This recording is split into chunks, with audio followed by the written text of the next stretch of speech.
जब आपका उस ईश्वर के प्रति 100% सबमिशन हो जाए, पूर्ण आत्मसमर्पण। पूर्ण आत्मसमर्पण मतलब अब मेरे अंदर मेरा कुछ भी नहीं है, ना तो मेरे थॉट्स अपने हैं, ना मेरे डिजायर अपने हैं, ना मेरे डिड्स अपने हैं।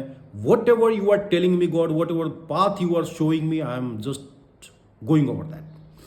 जब ये सरेंडर की भावना आती है, जब समर्पण पूर्ण रूप से खुद को समर्पित कर देते हैं जब हम ईश्वर के सामने, जो सबसे इंपॉर्टेंट चीज़ है उसके बाद जो हमको हासिल होता है वो होता है कि हमारे अंदर से अब अहंकार खत्म हो जाता है, ईगो खत्म, बिल्कुल खत्म हो जाता है, शून्य हो जाता है ईगो।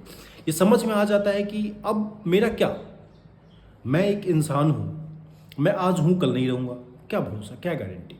मैं सांस ले रहा हूँ, जो जो जिंदा रहने के लिए जो सबसे प्राइमरी चीज़ है, ब्रेथ, जो ब्रीदिंग है, जो ऑक्सीजन जा रहा है, वो क्या मेरा है, क्या मैंने बनाया है? ये प्रकृतिक दे रही है, ये नेचर हमको दे रही है, हम ले रहे हैं। फिर मेरा अपना है ही क्या? मैं जो खड़ा होकर बोल रहा हूँ, जो आवाज़ निकल रहा है, उसके लिए जो जीवन ऊर्जा मुझे मिल रही है, मेरा कहाँ है वो? तो जब ये कंप्लीटली सरेंडर की भावना आती है ईश्वर के प्रति, फिर उसके बाद आता है क्लैरिटी, पूर्ण क्लैरिटी आता है अपने लाइफ को लेके। क्लियर समझ में आ जाता है कि जो कुछ भी हो रहा है यार, मैं कहाँ हूँ, मैं कहाँ कर रहा हूँ, मुझे बताया जा रहा है, मुझे रास्ता दिखाया जा रहा है। भगवान तुम मुझे, मेरे सामने कोई बंदा आके और मेरे से कुछ ऐसा गलत बोल रहा है, मुझे उकसाने की कोशिश कर रहा है। चलो मैंने उसको एक बार माफ़ किया, मैं नहीं किया, तुमने करवाया मेरे से। मैंने दूसरी बार भी उसको माफ़ किया, मैं नहीं किया, मुझे तुमने करवाया। हो सके तीसरी बार मैं उसके जबड़े तोड़ दूं, मैं नहीं किया, मुझे तुमने करवाया।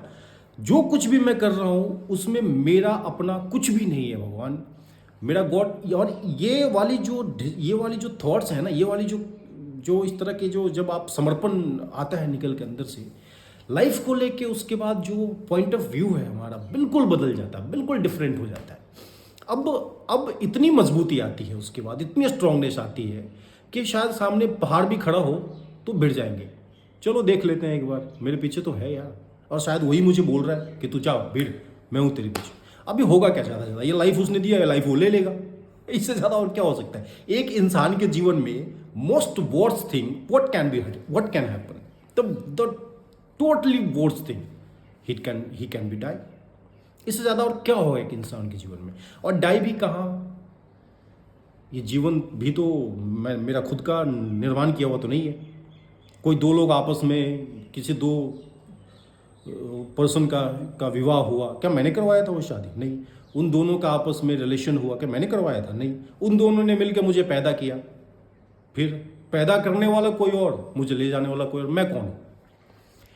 तो क्लैरिटी जब आती है जीवन को लेके, थॉट्स को लेके जब क्लैरिटी आती है, उसके बाद ज़िंदगी जीने का मज़ा ही कुछ और होता है। फिर बहुत सारी ऐसी बेवकूफ़ी है दुनिया की जो आपको दिखाई देगी, यार ये क्यों, ये क्लियर समझ में आएगा यार, ये इतनी छोटी छोटी बात के पीछे इतनी खींचातानी क्यों कर रहे हैं। छोड़ दो, जो चीज़ें तुमसे नहीं संभल रही छोड़ दो। कितना कितना आसान है। और लाइफ को जीना एक्चुअल उसके बाद बहुत आसान लगने भी लगता है, ज़िंदगी जीना आसान लगता है। आप चाहे जीवन में कुछ करना चाहते हो, किसी गोल को डिफाइन करके उसके ऊपर काम करना चाहते हो, बहुत आसान लगता है, सब कुछ आसान लगने लगता है। फिर लगता है कुछ है ही नहीं, ये पूरी दुनिया में ऐसा कुछ भी नहीं है जो कि जिसको मैं एक बार अपने माइंड में लेके आऊँ कि मुझे ये अचीव करना है और मैं ना कर पाऊँ। क्योंकि माइंड में मैं लेके आ रहा हूँ, कौन दे रहा है वो थॉट? ईश्वर। मैं कहाँ लेके आ रहा हूँ, मैं तो खुद से कुछ भी नहीं ला रहा हूँ। बहुत सारे काम मैं नहीं कर रहा हूँ, इसलिए नहीं कर रहा हूँ कि मुझे वो रास्ता नहीं दिखाया उसने करने के लिए। मुझे जो रास्ता उसने दिखाया, इस रास्ते पे हो सके मुझे बहुत डिफिकल्टीज मिली। शायद क्या 100% बोलो, ये उसके पीछे वजह यही रही होगी कि मुझे वो बहुत मजबूत बनाना चाहता है। जितनी डिफिकल्टी दे रहा है, just because he want me to make so much strong so that I can grow much more in my life further. तो वो कुछ भी बेमतलब नहीं करता, वो चाहता है जहां आपको लेके जाना चाहता है, आप सबमिट हो जाओ, खुद को बिल्कुल उसके सामने सबमिट कर दो कि अब सौंप दिया इस जीवन का भार तुम्हारे हाथों में, सौंप दिया, जो मेरे से करवाएगा। मैं बुरा और भला को इवेल्युएट नहीं करूंगा, मैं नहीं कहूंगा कि भगवान मेरे से ये चीज़ बुरा हुआ, मेरे से ये चीज़ अच्छा हुआ, नहीं। जो हुआ वो मैं पूर्ण रूप से मैं उसका जिम्मेवार मानता हूं कि मुझे तुमने रास्ता दिखाया और मैंने किया। Life would be very easy.